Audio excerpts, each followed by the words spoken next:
Mga idol, dahil nga sa bagong update ni Meta, hindi na sila nag-a-accept ng bagong application sa in-stream ads.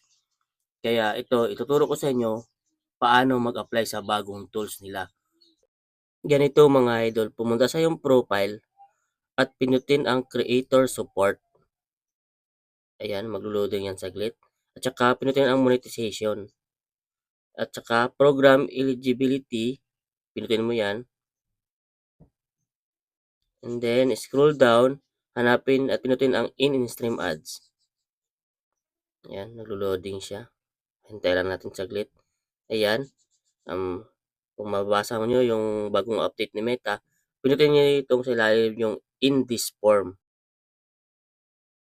At dito mga idol, scroll down nyo lang at saka ilagay ninyo ang inyong email address, Facebook account, URL, at saka other social media.